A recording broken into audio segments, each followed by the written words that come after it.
Welcome to another segment of Midweek Connections, where we are interviewing members and friends of our congregation so that we can get to know each other a little bit better. And so I'm really excited today that we have Felissa King with us. And Felissa, I just want to begin by asking you to tell us a little bit about yourself, if you would. Sure, yes. So I'm Felissa King, and I live on the Near East Side with my partner, Kelly. And as some of you may know from the newsletter, I recently opened a ceramic studio, so teaching classes, that's kind of my full-time gig now. So most days I am doing Instagram marketing or throwing pots or teaching classes, that type of thing. So it's been a fun adventure. What's the name of that studio? Yes, thank you for the plug. Yellow Door Ceramic Studio, and we're kind of in Midtown, Indy. So it's been a really fun adventure to start that this year. So we've been open for about 4 months, I think.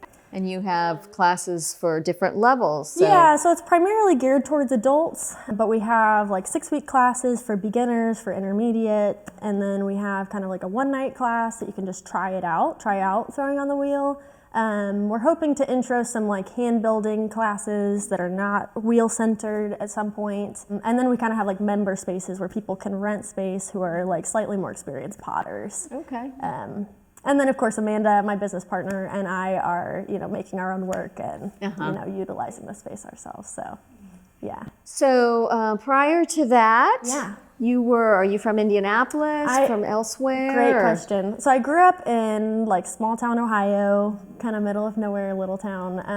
And then after college, I went to college for sculpture, like for an art degree, and focused on sculpture and did some ceramics there, but then moved to Cleveland and I lived in a L'Arche community. Tell us about that. Yeah, so if you're familiar with Henry Nouwen or Jean Vanier, they've written a lot of books that people might be familiar with. But it's basically a intentional community where people with and without disabilities can live together and share life together.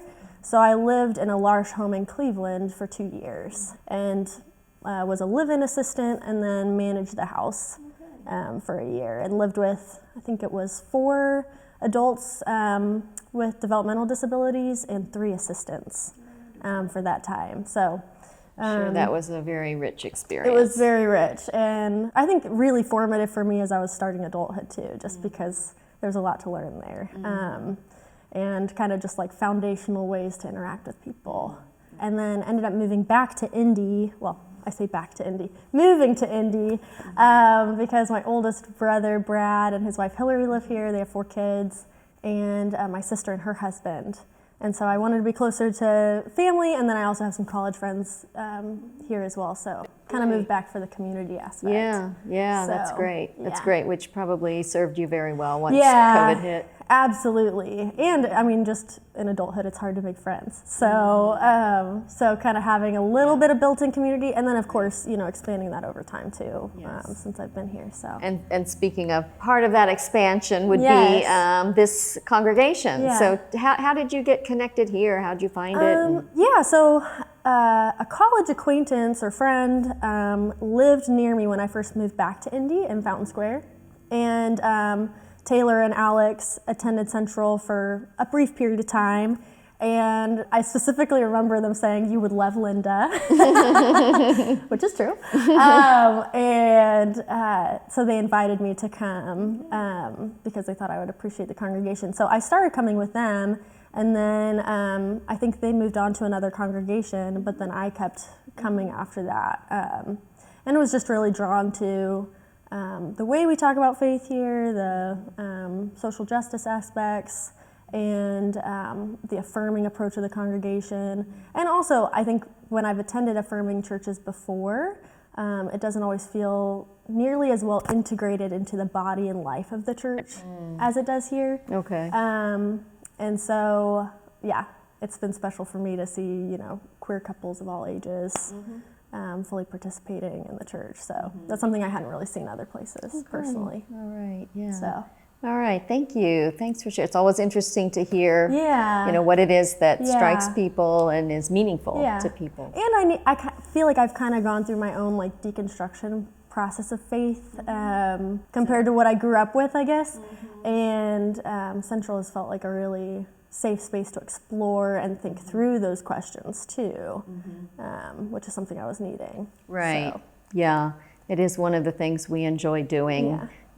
One phrase in our mission statement: wrestling with deep questions of faith. Yeah, exactly. So, yeah, and even if you don't have to completely deconstruct the faith of your childhood, it is always changing. Yes. And there's always exploration to be done. Yeah. So.